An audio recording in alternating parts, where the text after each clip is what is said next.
Greetings and hello everyone. I am Kaiser Louis Philip V, coming to you today on the 50th anniversary of the Selma March for Civil Rights. And really, if you're hearing music in the background, you're not crazy. I am, but you're not. I'm in fact playing some music just so you don't have to listen to just me talking. And I was listening on the radio on my way home to a rap, R&B, hip hop station that I frequently listen to because there's no like metal station or rock station or even definitely not classical music around here where I live that I can listen to, and that's to be expected. But they had a special guest whose name I cannot remember, who came on and talked about what the importance of the first black president appearing at the 50th anniversary celebration of the March in Selma. They basically talked about how and why that was important and all that good stuff. But, you know, something he said stuck out to me, and it hit a nerve. Um, I don't remember now the exact thing of what he said. I am just coming home from celebrating a birthday of my family, and I'm back at college, and it's been about a 45-minute drive since I first heard this. And basically what he said was something to the effect of, you know, Barack Obama is a symbol of this progress that we've come to in America with, voting rights for African Americans and civil rights and all this other stuff. And I would be pressed to agree that the fact we got a black president was a sign of progress. However, it is very interesting to me because I know black conservatives who don't like Barack Obama, but who would agree that the fact a black president has been elected to the highest office in the land is a sign of progress, but would disagree that Barack Obama was a good president. And to me, it demonstrated a possibly dangerous trend, which is that regardless of whatever Barack Obama's presidency entails, after everything is said and done, we're going to see Barack Obama elevated as a symbol of black leadership and of black power, if I dare say, because he is the first and only black president. And because we have a racially divided voting bloc, there are many white people who would not vote for Barack Obama on principle, and now that we've had a black president, will be many black people, I dare say, who will not vote for a white president on principle. And that's a dangerous possibility, and that occurred to me as I was listening to this talk and as I was driving. It was very short. It was like not the length of the, Abraham Lincoln's 10 speech. It wasn't that long of a speech, or that long of a talk. And then, as I sit down to record this, to talk about this, I notice Colin Powell, first black Secretary of State, talking about how he still sees a, quote, dark vein of intolerance in the GOP. And to his credit, he says it's not just in the GOP, it's in other places. You don't have to be a Republican to have it, you don't have to be a Republican to see it. And I would agree, because I deal with it all the time. I deal with fascists, I deal with race purists, I deal with National Socialists, I deal with Kidonists all the time. Because unfortunately, traditional conservatism has been infested by these people. I don't know how that happened. I don't know why it's happened. I have some theories, but I don't think any of them really hold water. So we're going to not get into that little subject, which I could rant on for hours. But what is important to talk about is the emergence of this trend that I am afraid we will see, because we're having more and more events making the news about, unarmed black people being shot. It doesn't matter the context. It doesn't matter the reasoning. It doesn't matter the situation. It doesn't even matter at this point, I don't think, if, the person in question was being aggressive, or it doesn't matter if the person was being aggressive. It doesn't matter if they were dangerous. It doesn't matter if the cop was like 5'1" and the black guy was like 6'3" and a bodybuilder and aggressive. It doesn't matter at this point.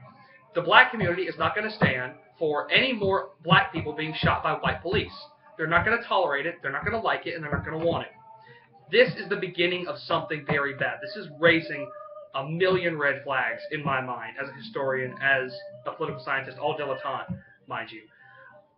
Because at the end of the day, the United States is a multiracial, multi-ethnic empire.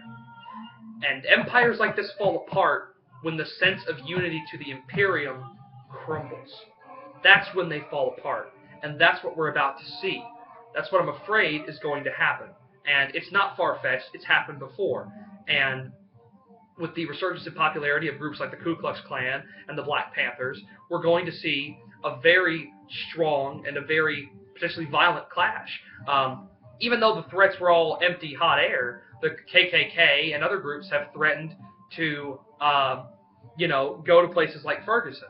And I recently, while living, in fact, in the area the state I'm in, there was an area where people, in a suburb, where people found all these little notices on their doors saying that to not be afraid, the KKK was doing neighborhood watch. That's crazy. I mean, we haven't had anything like that since the 50s. I mean, when I grew up, I didn't experience racism. I knew it existed. I knew some people were racist, but in the place where I lived, the black and white population was pretty even. And Leesville, the town I grew up in, was pretty white bread. And honestly, there wasn't much racism to be had. There wasn't much to go on about, really. But, that all changed in 2008. My family was very involved with the school board and with education. And I was going to school, of course. And so we were very much in the loop about things going on in the school board and the school system. And I'd witnessed it partially myself, the way people had started acting, had started talking, had started behaving. I observed it. Kids who came to school and were dropped off, and their parents had a McCain Palin 08 bumper sticker, white kids. It was almost guaranteed. As soon as their parents left, as soon as nobody was looking, the black kids were going to start being mean to them. The black kids were going to start harassing them. The black kids were going to start, there were fights. I remember there were fights. People were attacked.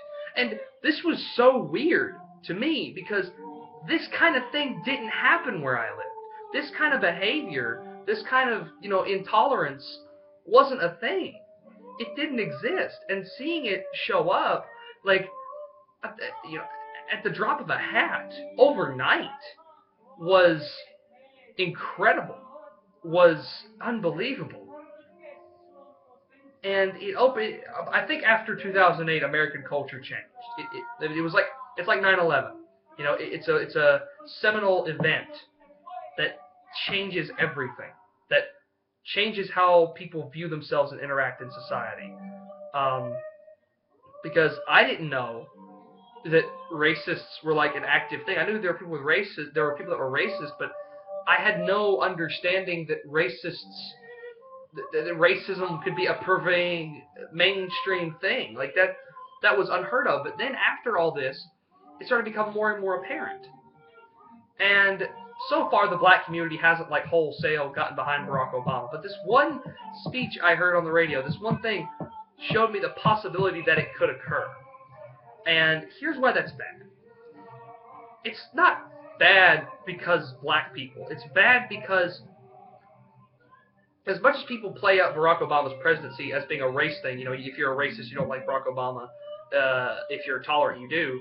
There's way more to it than that. There are many, it sounds like an oxymoron, but intelligent Republicans who believe that there are serious problems with Barack Obama's policies, with his character, with the way he carries himself and presents himself in the presidential office, lots of things. Unfortunately, these concerns get drowned out by, people just, not liking Barack Obama because he's black. So, how do we, so far, there hasn't been a lot of just black people just getting up and defending Barack Obama because he's the black president. Now there could be. Now there may well be. Barack Obama has endlessly tried to put himself in the vein of civil rights leaders like Martin Luther King and Rosa Parks. He's endlessly tried to do that. And now it seems like with this Selma March, he may well just succeed in doing that. because now you have a black president speaking, and saying that, racial inequality is still a thing. The fight is not over yet, all this other stuff. Now we are witnessing the beginning of something potentially really, really dangerous. There was it was MSNBC or somebody did a full exposure thing on the Ku Klux Klan, or maybe it was Vice News, and they had a Grand Dragon saying Barack Obama has been their best recruiting tactic in 30 years, and it's really that shows that this could be a thing that becomes mainstream. This could be a thing that becomes dangerous, and I'm not. The problem with racial equality, and something that I learned that many people actually had a concern with, and their voices have kind of been buried. Hispanics, Native Americans, Asians thought that African Americans were unfairly controlling the race equality, the civil rights movement. They were controlling the narrative. Hispanics in California and Asians as well felt they were being ignored. They felt that African Americans were ignoring them. Now, to their credit, the leaders of the movement stood up and said, right, we kind of have been, so let's help you guys out. So we have things like, rights for, I don't know the whole story, but basically that's the gist of what happened from what I learned, in school and, from reading myself to, confirm, because I trust government printed textbooks about as far as I can throw them, although I can throw them very far. This is one of those situations where this could become very bad. If politics truly, in America, become racially divided, just get a stopwatch, turn it on, because at some point, someone's going to ask, how long did it take America to fall apart? There you go. E pluribus unum, out of many one. Novus ordo seclorum, new order of the ages. Do these two Latin phrases mean anything to anyone in the far left or in the far right? Do they mean anything? Regardless of whether or not all the founders were white, their ideas have logical extents. And the logical extent of those ideas is that all men have some kind of right, equal right. So, what I'm saying here is, to avoid getting off the point, what I'm saying here is, we are witnessing the beginning of potentially an extremely dangerous trend in American politics. We are witnessing the beginning of a racially divided political parties. We're witnessing the beginning of that. Because if the more and more radical groups keep being used as shock troops and vanguards by mainstream political movements, I know people are saying, oh, we can't control these people. We can't tell them what to do. Garbage. That is garbage. Okay?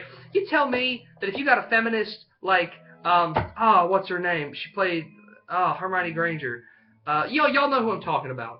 I cannot remember her name for the life of me. I feel so stupid right now. You're telling me that if you got someone like her to stand up and denounce, what quote-unquote feminazis, who hate men for the sake of hating men, you're telling me that wouldn't have an effect on the mainstream? You're telling me that if cultural icons like that, who identify these political movements and these philosophies, said something like that, it wouldn't be heard? You're crazy. It would be heard. It would be all over Facebook, it'd be all over Tumblr, it'd be all over Twitter, it'd be all over the place. Slowly but surely these movements and these radicals would find themselves up a creek without a paddle. But they're not doing that, are they? They're content to use them as effective shock troops. It's the same thing I'm afraid will happen with Republicans. Eventually, you're going to have these more crazy people who are going to keep being used as, as a vanguard for their political fights. And eventually, they will overpower the movement. Because they will have all the force. They will be the people who are in the news. They'll be the people with all the sway. And everyone's going to follow them, because while you've been benefiting off of their efforts, you've been sitting in the background, and no one even can recognize your face. And even if they can, how long will it be before the radicals are so popular because of their effectiveness compared to, milquetoast you, that they follow them and not you? In fact, they follow them straight to your front door and kick it down with a noose in hand. Because that will happen. because it has happened. It happens in political movements all the time.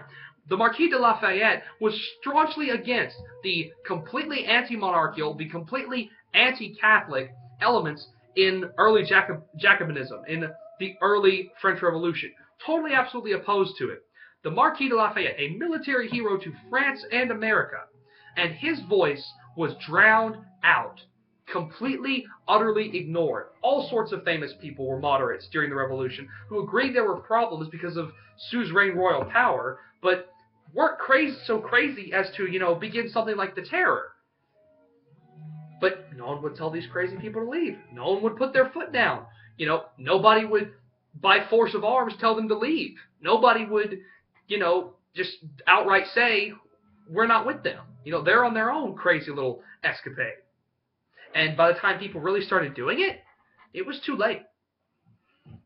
So, what we're going to see, I'm afraid, is we're going to start seeing a resurgence of racial intolerance on both sides. We're going to start witnessing, what does racial equality really mean anyway? What does it actually mean? Because if African Americans control the racial equality, bandwagon, if they're steering this thing, then what's it going to take before if someone gets a hold of it and it turns into something like, black power? Some animals are more equal than others. How long is that going to take? Same thing with anything. How long does it take? How far are you going to go before you stop? How far do you go before you can admit you've had enough? It's a Cincinnatus type thing. You do the good thing. You do your good. You do your job, and then you go back to what you were doing before. Or do you keep vying for power for no reason, just for your own gain because you know you can do it? If Adolf Hitler had just restructured the German state and, dragged it up by its bootstraps and made it an economic power, he would be in history as a great leader. But, unfortunately, he had other ideas, like, the wholesale conquest of Europe based on ideas of racial supremacy. So, that's why he's gone down in history as an insane tyrant, despite whatever people may have thought of him before the 40s. Same thing with, any kind of leader who has, there are lots of modern-day examples in Africa, dictators who rise and fall overnight because of this kind of behavior. And people won't put up with it. They don't believe these men have any kind of sacrosanct authority. They saw how they came into power. They shot everyone else who was in power and then sat in their seats while the blood was still drying. And when they were kicked out, they walked out with the blood of their predecessors still staining their bridges. This is why I'm finally sitting down and deciding I'm going to speak my mind on the issue. Keep your eyes open for a blog post in the next couple of days which will fully highlight what we in the Imperium believe on the subject of racial equality. And keep your eyes open for a full manifesto eventually. The Imperium is its own political party. It's its own political philosophy based 100% on the political philosophy and teachings of the Catholic Church and based on historical tradition and precedents in these Catholic nations, in former Catholic nations. So, keeping that in mind, I will at least tell you the general basis for what we think on the subject.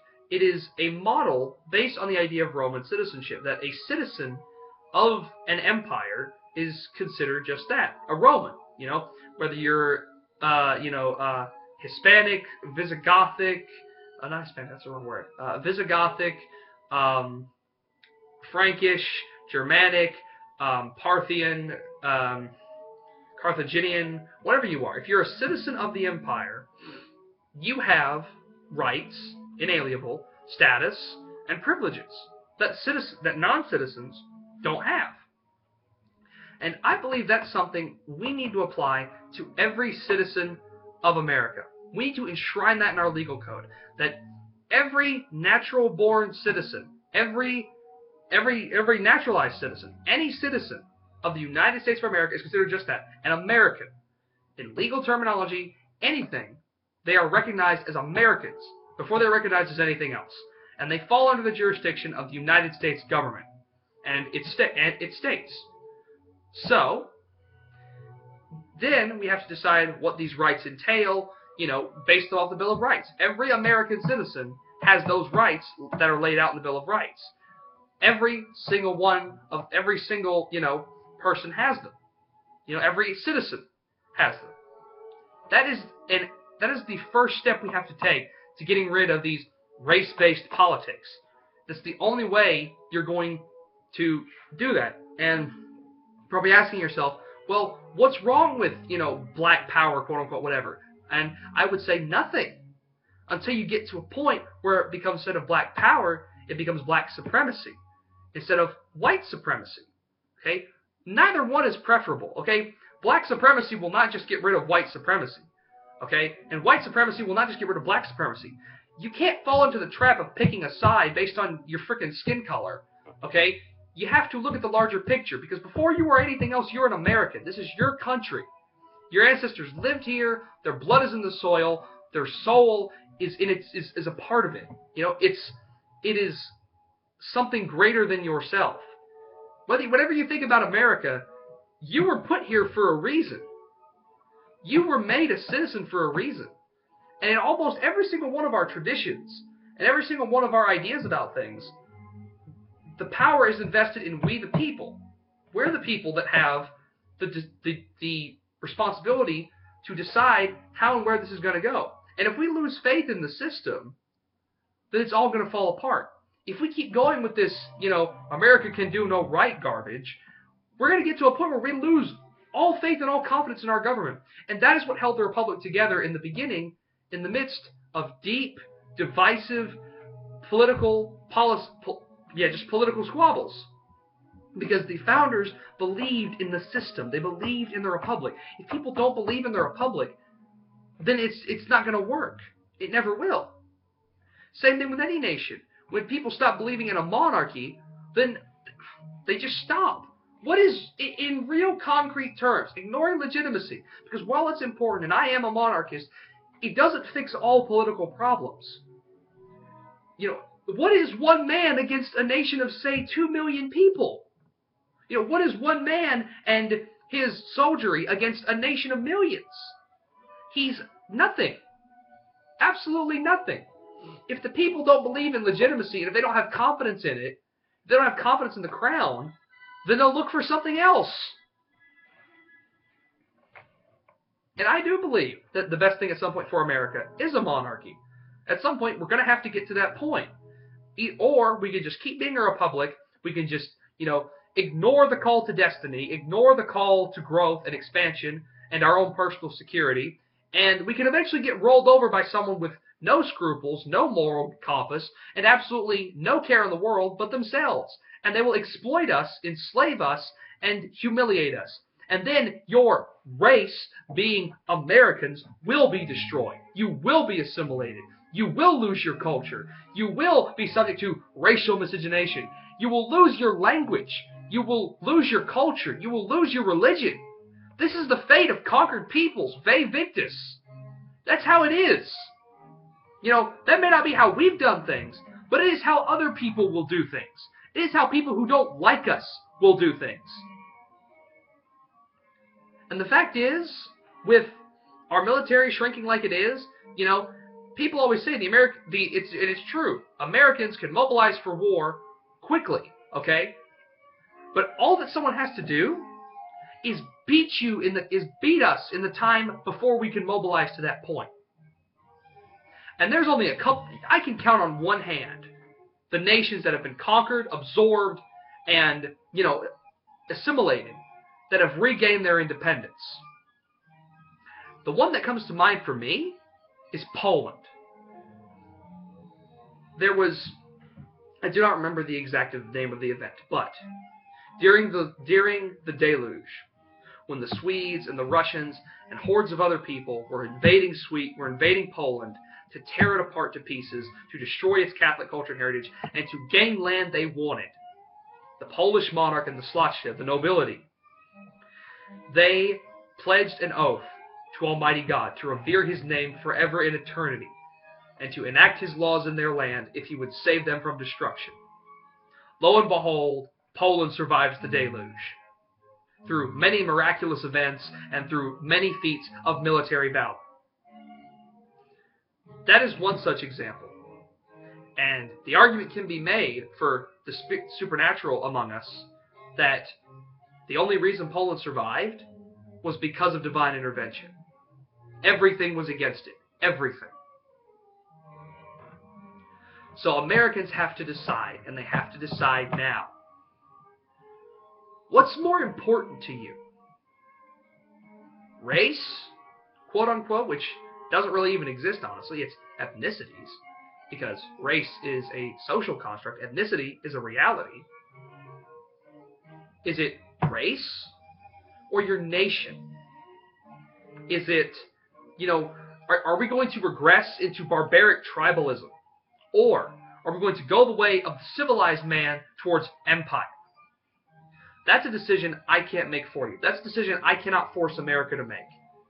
I'm just one guy in a trench coat with a suit who runs a political page that is, in reality, a speck on the map at this point. That's all I am. I'm a nobody. And I'm just making this in the hopes, the same hope I had when I started the NSIR, when I began the Imperium, that somewhere out there are people who think the same, who think that we're in trouble, who know what the solution is, and are willing to do anything that is right and just, that is our sacred duty to do, in order to save our civilization.